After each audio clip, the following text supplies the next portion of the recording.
Hello student, आज हम chemistry का देख रहे हैं। बहुत इंपॉर्टेंट टॉपिक जो अक्सर बोर्ड एग्जाम में प्रश्न पूछे जाते हैं। तो ज़्यादा नहीं, एक इम्पोर्टेंट टॉपिक है जिसमें आया है ऑक्सीकरण एवं अवकरण अभिक्रिया। ऑक्सीकरण एवं अवकरण अभिक्रिया क्या है, इससे हमेशा परीक्षा में बोर्ड एग्जाम में अंतर आते हैं। मतलब इस तरह से 2 नंबर या कभी 5 नंबर इस तरह से सवाल आते हैं। तो आज हम इन्हीं टॉपिक पर डिस्कस करने जा रहे हैं कि ऑक्सीकरण एवं अवकरण अभिक्रिया क्या है। तो सिंपल है कि एक परिभाषा यदि हम बढ़िया से याद कर लेंगे, दूसरा इसका जस्ट अपोजिट होता है, क्योंकि अंतर में ज्यादातर ऐसा ही होते हैं, जो एक होता है उसका दूसरा विपरीत होते हैं। ठीक है, तो ये आज देख रहे हैं कि ऑक्सीकरण, ऑक्सीडेशन क्या है। ऑक्सीकरण वह रासायनिक अभिक्रिया है जिसमें किसी तत्व या यौगिक से साथ कि वह अभिक्रिया है जिसमें किसी तत्व या यौगिक से ऑक्सीजन का संयोग होता है तथा किसी तत्व से हाइड्रोजन का निष्कासन होता है।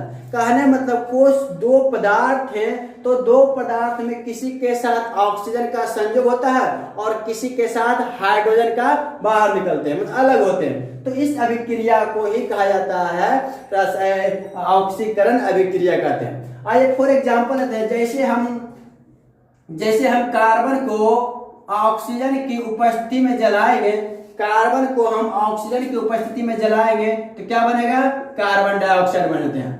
कार्बन को ऑक्सीजन की और उपस्थिति में जलाने पर क्या होता है, कार्बन डाइऑक्साइड बनता है। तो यहाँ पे क्या रहा, ऑक्सीजन का क्या हो रहा है, कार्बन के साथ ऑक्सीजन का संयोग हो रहा है, तो यह क्या कहलाता है, कार्बन डाइऑक्साइड।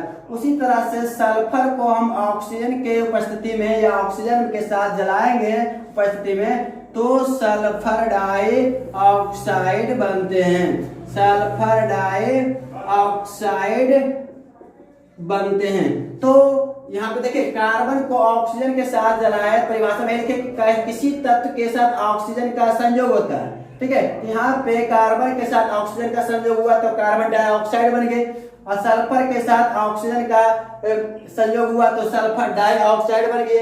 अब हम अगले देखते हैं, इसमें संयोग हुआ, ये कहने मतलब किसी तत्व के साथ क्या हुआ, ऑक्सीजन का संयोग हुआ।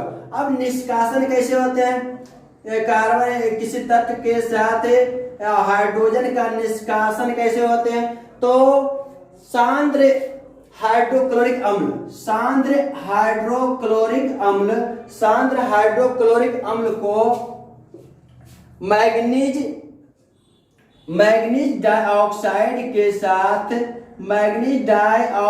देखिए, सांद्र हाइड्रोक्लोरिक अम्ल को मैग्नीज डाइऑक्साइड के साथ गर्म करेंगे, तो गर्म करने के बाद क्या होता है, क्लोरीन गैस बनते हैं। क्या बनता है, क्लोरीन गैस बनते हैं। सांद्र हाइड्रोक्लोरिक अम्ल को मैग्नीज के साथ गर्म करते हैं तो क्लोरीन गैस बनते हैं, और इस क्रिया में क्या होते हैं, ऑक्सीजन का मुक्त होता है, ऑक्सीजन क्या होते हैं, मुक्त होते हैं। ठीक है, इस तरह से मतलब हाइड्रोजन का क्या हुआ, निष्कासित हुआ।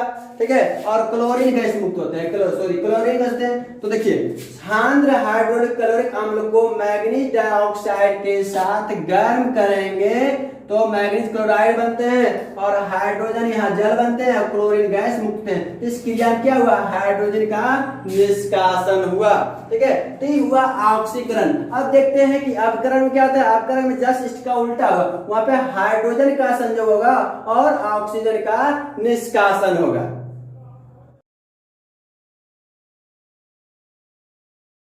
अवकरण क्या है, वह रासायनिक अभिक्रिया जिसमें किसी तत्व या यौगिक से साथ हाइड्रोजन का संयोग होता है तथा किसी तत्व के साथ ऑक्सीजन का निष्कासन होता है। ऑक्सीकरण में देखे थे कि ऑक्सीजन का संयोग होता था और हाइड्रोजन का निष्कासन होता था, इसका जस्ट उल्टा हो गया अवकरण में कि हाइड्रोजन का संयोग होता है और ऑक्सीजन का निष्कासन होता है। तो वह अभिक्रिया क्या कहलाता है, अवकरक अभिक्रिया कहलाता है। जैसे हम हाइड्रोजन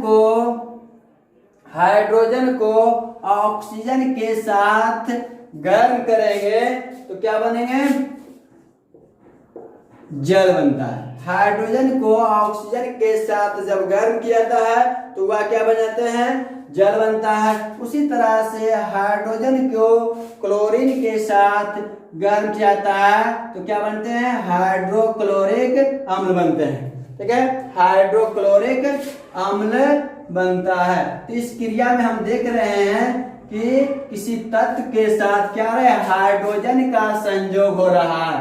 यहाँ पे किसी तत्व का साथ क्या हम देख रहे हैं, हाइड्रोजन का संयोग हो रहा है। ठीक है, लेकिन अब अगले देखते हैं इस एग्जांपल में कि अपकरण अभिक्रिया में ऑक्सीजन का किस तरह से मुक्त होते हैं। ठीक है, तो एग्जांपल है क्यूप्रिक ऑक्साइड। क्यूप्रिक ऑक्साइड को हाइड्रोजन के साथ गर्म किया जाता है तो क्या होते हैं, कॉपर अलग हो जाते हैं और जल क्या हो जाते हैं, अलग हो जाते हैं। ठीक है, कॉपर अलग होते हैं, जल अलग होते हैं। इसमें क्या हुआ, जो ऑक्सीजन का यहाँ पे क्या हो गया, क्यूप्रिक ऑक्साइड के साथ ऑक्सीजन क्या हो गए, स्वतंत्र हो गए, निष्कासित हो गए। ठीक है, तो क्यूप्रिक ऑक्साइड को हाइड्रोजन के साथ गर्म करने पर क्या बनते हैं, कॉपर अलग हो जाते हैं और जल अलग होते हैं। तो इस तरह से हम देखें कि ऑक्सीकरण एवं अपकरण अभिक्रिया में मुख्य अंतर क्या था कि आयक के साथ ऑक्सीकरण में ऑक्सीजन का संयोग होता था और अपकरण जस्ट इसका उल्टा हाइड्रोजन का संयोग होता है। अब आगे हम देखते हैं कुछ पॉइंट इसमें है। ठीक है, जैसे अक्सर लघुत्तरीय क्वेश्चन में आते हैं दहन क्या है। अब अक्सर लघुत्तरीय क्वेश्चन में आता है दहन क्या है।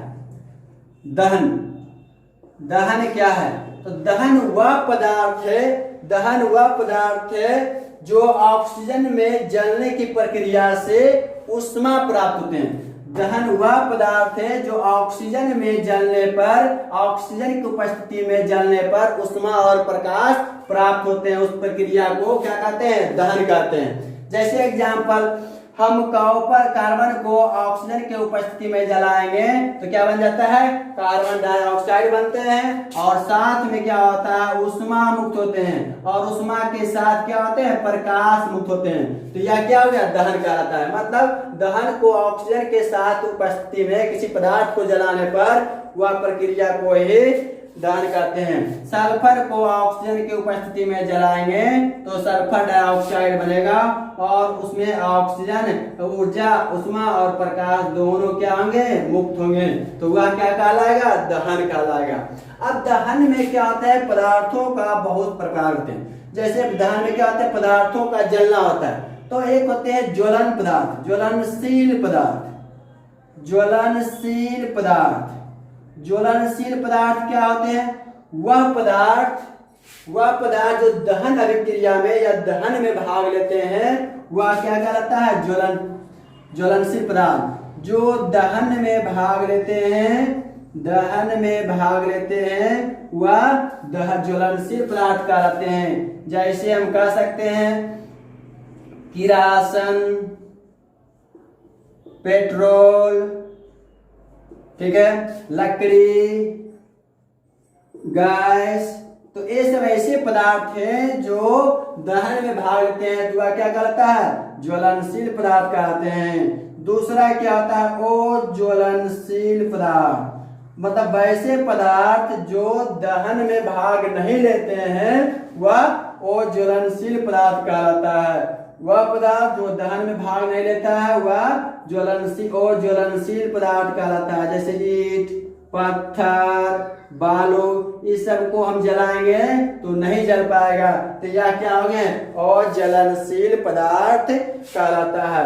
एक क्वेश्चन और जो है अक्सर ऑब्जेक्टिव एग्जाम में पूछे जाते हैं, जैसे हम लोग घरेलू उपयोग में गैस सिलेंडर का प्रयोग करते हैं, गैस का प्रयोग करते हैं। उन जो घरेलू सिलेंडर होते हैं जिसमें कुछ गैस भरी जाती है, उन गैस में गंध के रूप में एक पदार्थ होते हैं जो मिलाए जाते हैं। ठीक है, तो घरेलू गैस सिलेंडर में गंध के रूप में एथिल मरकैप्टन नामक पदार्थ मिलाए जाते हैं। एथिल मरकैप्टन नामक पदार्थ मिलाए जाते हैं। ठीक है। तो घरेलू जो गैस सिलेंडर होते हैं उसमें गैस में एथिल मर्कैप्टन पदार्थ मिलाए जाते हैं, जिसकी थोड़ी सी मात्रा मिलाई जाती है।